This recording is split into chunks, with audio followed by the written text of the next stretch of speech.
terror from the sky. A nation remembers how life stood still after the deadly attacks 13 years ago today. Booed off the stage.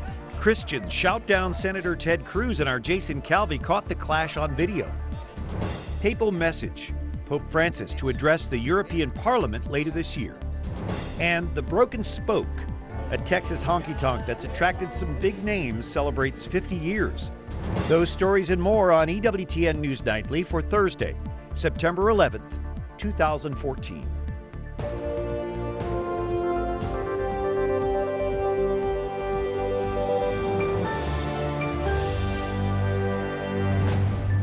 Good evening from Washington. Thank you for joining us. I'm Brian Patrick with your news now. The shadow of a new terror threat hangs over today's observances of the 13th anniversary of the September 11th terrorist attacks. On the morning after announcing a stepped-up offensive against Islamic State militants, the White House paused to remember. Nearly 3,000 Americans died that fateful morning 13 years ago. Terrorists hijacked 4 jets, crashing them in New York, Pennsylvania, and here in Washington. At the Pentagon this morning, the president focused on America's resilience. 13 years after small and hateful minds conspired to break us, America stands tall and America stands proud. At the World Trade Center site in New York, family and friends read the names of the thousands who died. The Memorial Plaza was closed to the public for most of the day, open only to family members. Near Shanksville, Pennsylvania, former House Speaker Dennis Hastert affirmed the courage of Flight 93's passengers and crew. Had they not resisted the hijackers, he said, the U.S. Capitol may have been destroyed that day as well. Many Catholics are marking today's anniversary with prayer for the victims and their families. At masses across the country, the faithful are being encouraged to work for peace in the world. Wyatt Goolsby reports from the Basilica of the National Shrine here in Washington. Wyatt? Brian, Catholic communities here in the U.S. are also offering prayers for the nation in light of the recent threats from terrorists in the Middle East. For many of the faithful, it's no coincidence that today's gospel message of loving your enemies comes on this anniversary. A day of recollection and reflection at the Basilica of the National Shrine. Catholics attending Mass joined together in asking for God's blessing on all those directly affected by 9/11, including those who lost their lives. It's really important that we intercede for them, for their souls, because, they have passed on to the next life, and we believe that they are in God's hands now. So we want to ask Him, please, to take care of them. Monsignor Vito Bonanno was in New York that day. I can remember smelling the devastation for weeks. In the days and weeks following the attacks, he ministered to families from the parish he was serving in Queens at the time. He says prayer is vital, not just on today's anniversary, but every day. And it's not healed by one prayer service, as we all know. It is a lifelong, ongoing moment, as people here can experience and remember, as I do. Every day you have to remember, morning, noon, and night, to thank God for being here. As a former flight attendant for American Airlines, Norita Beeman knew many of the crew members killed on 9/11. For her, it's a daily reminder to keep praying. I'd always try to come in early before my shift starts at 12 to run in and just to say thank you, Father, for another day, because we never know. We really never know.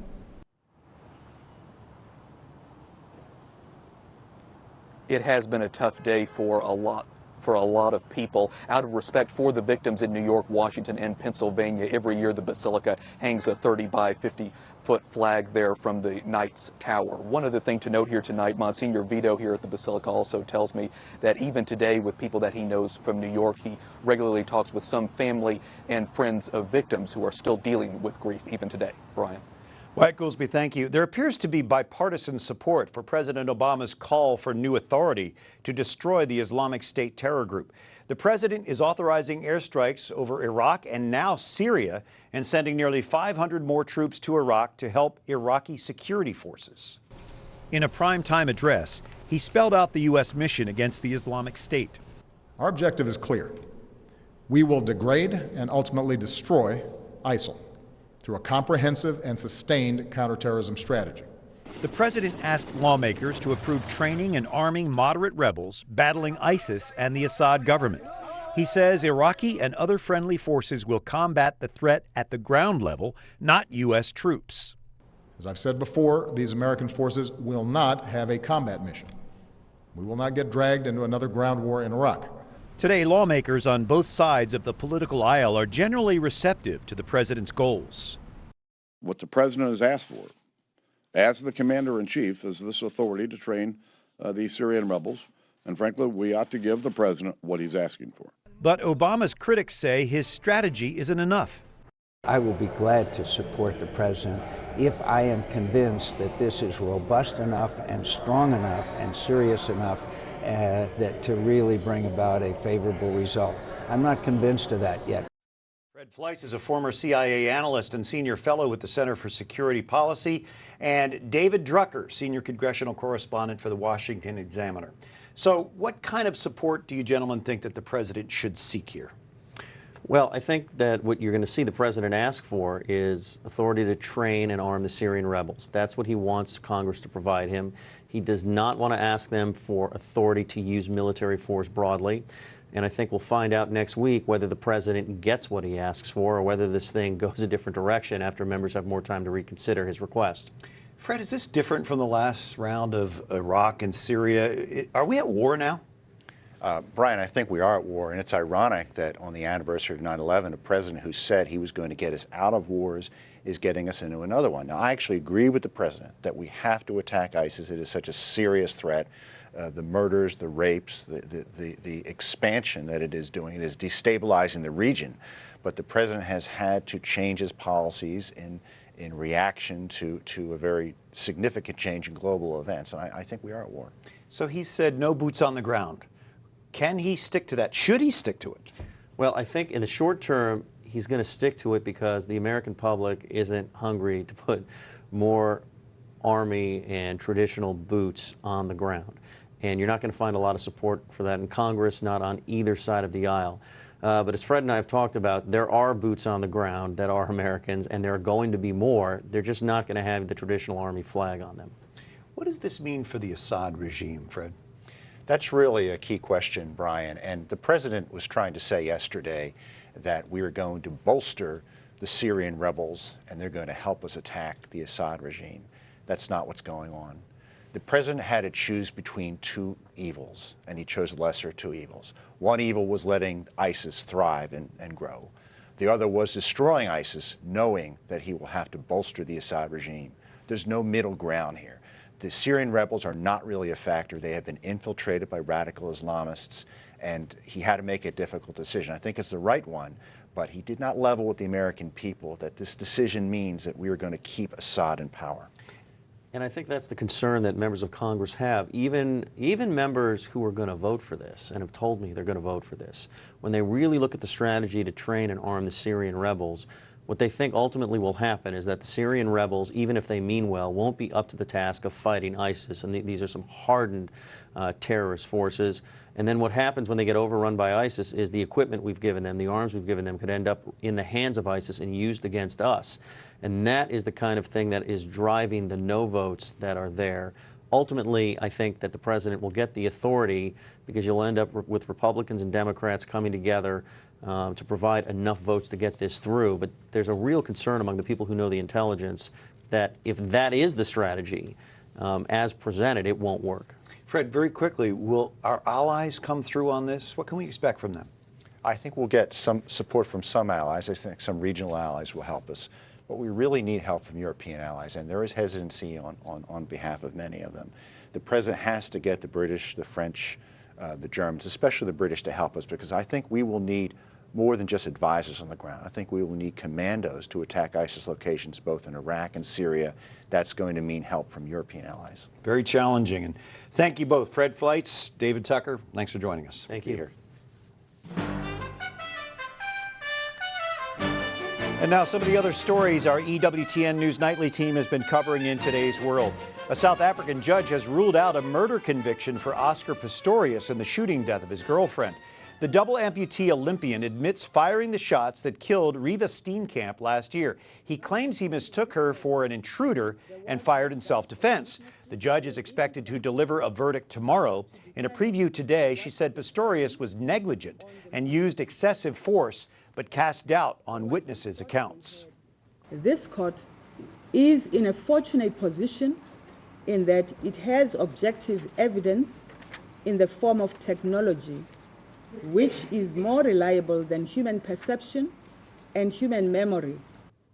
With no trial by jury in South Africa, it is the judge who will decide the verdict.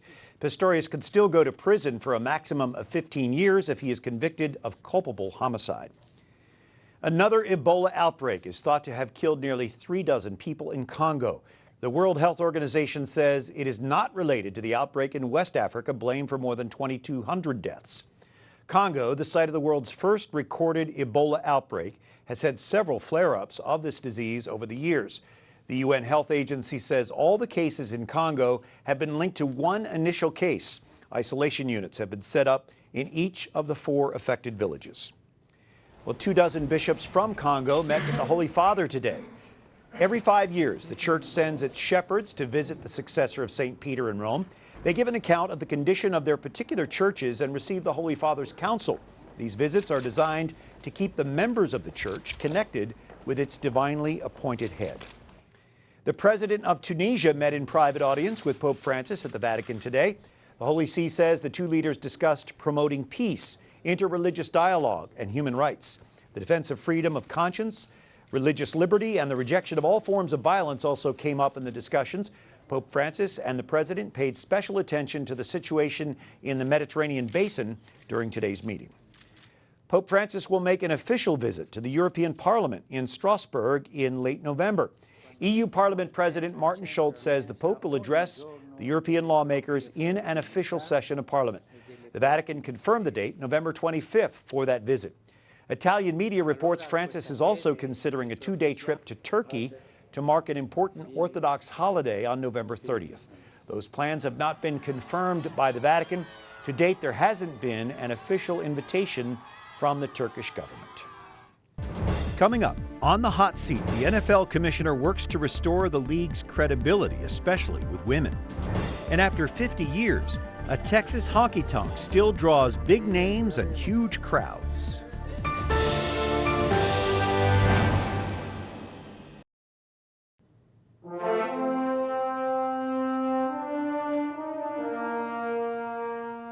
We remember on this Thursday evening, September the 11th.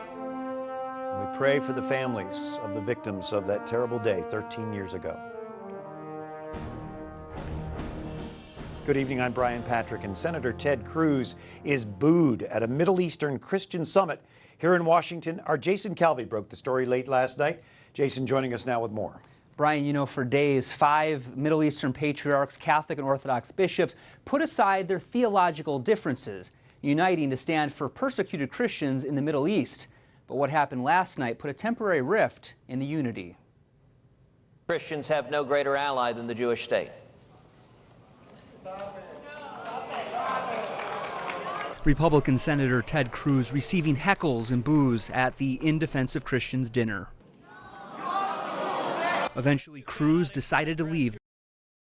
It was the TMZ tape of. Oh. Yeah, I was like, what is that? Yeah, it was the wrong tape, so we're going to start over. Okay. Yeah.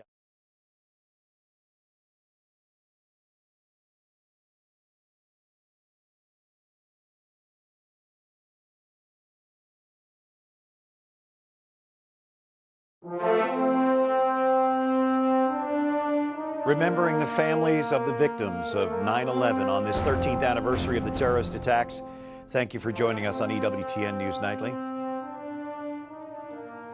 I'm Brian Patrick, and Senator Ted Cruz is booed at a Middle Eastern Christian summit here in Washington. Our Jason Calvi broke the story late last night and joins us now with more. Jason? You know, Brian, for days, Christian patriarchs, Catholic bishops, Orthodox bishops put aside their theological differences, uniting to stand for persecuted Christians in the Middle East. But what happened last night put a temporary rift in the unity. Christians have no greater ally than the Jewish state. Republican Senator Ted Cruz receiving heckles and boos at the In Defense of Christians dinner. Eventually, Cruz decided to leave the stage. If you will not stand with Israel and the Jews, then I will not stand with you. Thank you, and God bless you. Maronite Bishop Gregory Mansour watched the scene unfold last night. I didn't want him to leave upset, and so I ran after him. And the bishop addressed the audience of more than 1,000 after Cruz left. Communion and togetherness is not perfect, but it's still good. And summit organizers say the booing was wrong. We have a tradition. When you have a guest, you respect your guest. Sometimes your guests make mistakes. You don't kick him. Cruz issued a statement following the speech saying it unfortunately deteriorated into a shameful display of bigotry and hatred. I spoke in strong support of Israel and the Jewish people who are being persecuted and murdered by the same vicious terrorists who are also slaughtering Christians. Sadly, a vocal and angry minority of attendees at the conference tried to shout down my expression of solidarity with Israel. But summit attendees disagree with Cruz's characterization. We do not hate Jews. Absolutely, positively not. This place is not filled with hatred. It's not filled with bigotry. Yes, there's some hurt feelings, but this is an amazing communion, and that should be what we take from this. And attendees say they're here to promote unity for Christians everywhere, despite political or theological differences. There is a sense of unity, a sense of support for the Christians of the Middle East. And today, 8 patriarchs and bishops met with President Barack Obama at the White House. During the historic 40-minute meeting, they discussed protecting Christians in the Middle East. And Brian, they also met with the National Security Advisor as well at the White House today. Excellent coverage. Thank you, Jason. Former FBI Director Robert Mueller will conduct a probe into the NFL's handling of the former Ravens running back Ray Rice case. Rice is facing domestic violence allegations after video shows him punching and knocking out his then-fiancée on an elevator. The NFL claims the league hadn't seen the video until this week, but a law enforcement official says NFL Commissioner Roger Goodell sent the video to an NFL executive 5 months ago. Goodell says the NFL is working to gain back credibility, especially with women. We're trying to do the right thing at all times. When we make a mistake, we're honest about it, and we're open about it and say we're going to work at it, do better. Goodell recently announced a new policy for domestic violence convictions. A player will be suspended for 6 games if convicted once and suspended indefinitely for a second offense. Here is a warning if you have a Gmail account. 5 million Gmail addresses and passwords are showing up on a Russian digital forum. But Google says its servers were not breached. The list appears to be a collection of passwords from previous hacks. Google is warning users to take steps to protect their Gmail accounts, like creating stronger passwords. Well, if you want to dance in Texas, you've got to visit the Broken Spoke. As Catherine Elliott reports, country fans come to the Austin honky tonk from all over the world. Welcome to the last of the true Texas dance halls. Once you come inside here, you know darn well you're not at Carnegie Hall. You know you're in a real honky-tonk. Where people of all ages and nationalities enjoy dancing to old school country music. I like it because of this traditional music and the place, and it's very, very fun, yeah. 50 years ago, James White finished his Army service and opened the Broken Spoke, a honky-tonk featuring the country music he loved since childhood. You always want to remember and be in the moment of yesterday. And that's what the Spoke is. It represents that. Because you walk in, there's nothing changed since 1964 when he opened. A big draw for tourists. Texas travel guides often suggest the Capitol Building, a Longhorns game, and a visit to the Broken Spoke as don't miss Austin experiences. Guests like country star Willie Nelson are immortalized in the room White calls his tourist trap. It's me and Willie and my grandson, my daughter Jenny, and my son-in-law Mike here. While time doesn't appear to change inside the Broken Spoke, the modern apartment complexes that surround it represent the new Austin and its growing population. I was perfectly happy before they came here. I mean, eventually I'll have 500 people to draw from that live real close. And once inside, they'll be ready to dance all night. Catherine Elliott, EWTN News Nightly. Up next, as the nation remembers, a former ambassador to the Holy See reflects on the terror of September 11th.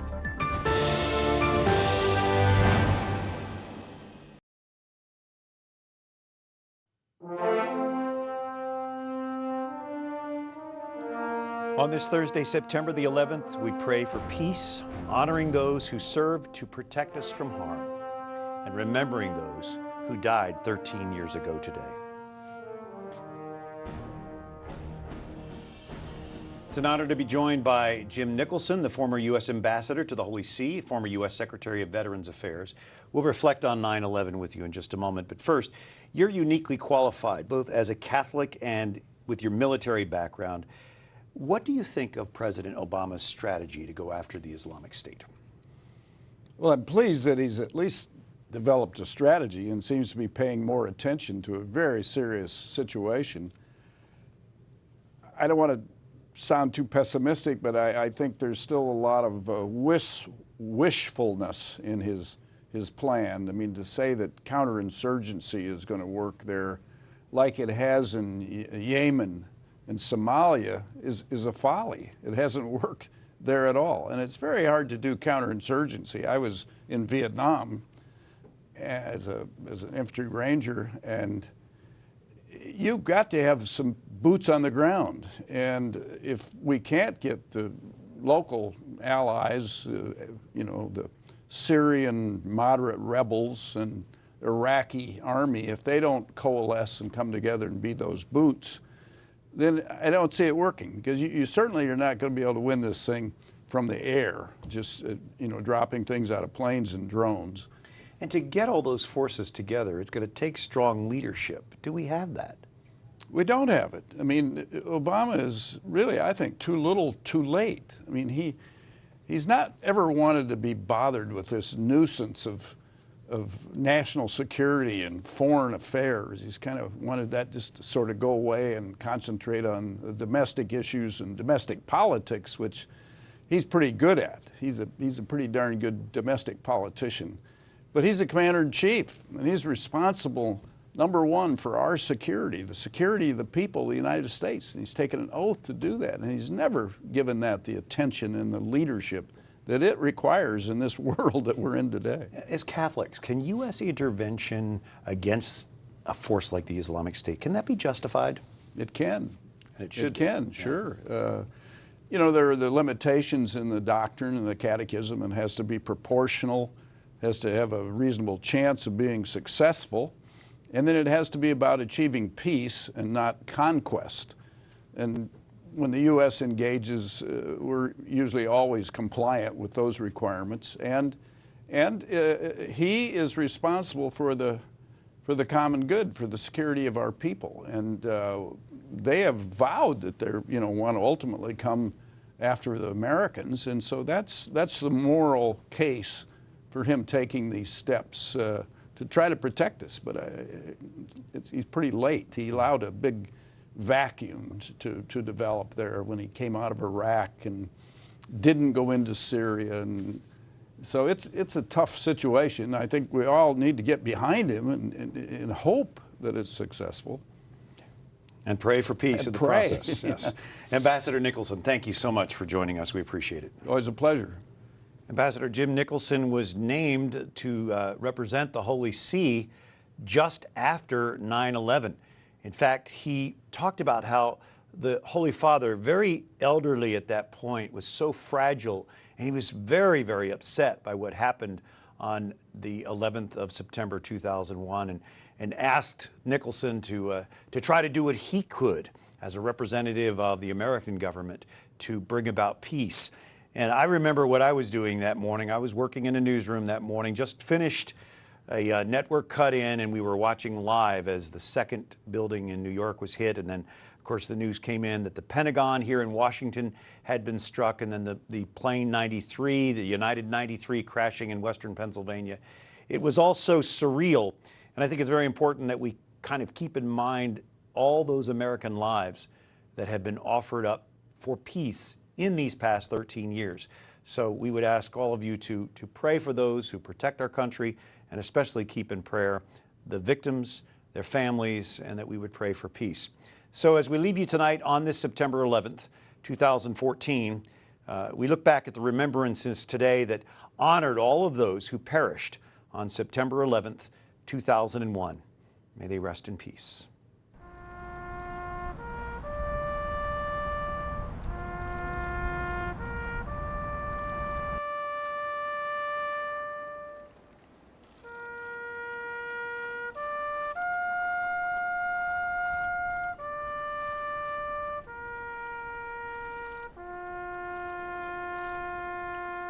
Generations from now, no matter the trial, no matter the challenge, America will always be America. Carl Francis Asaro. Michael A. Asiak. Michael Edward Asher. Janice Marie Ashley. If it wasn't for those heroes on that plane who are consecrated here in this hillside, probably the capital of the United States would have been the target and destroyed by that terrorist act.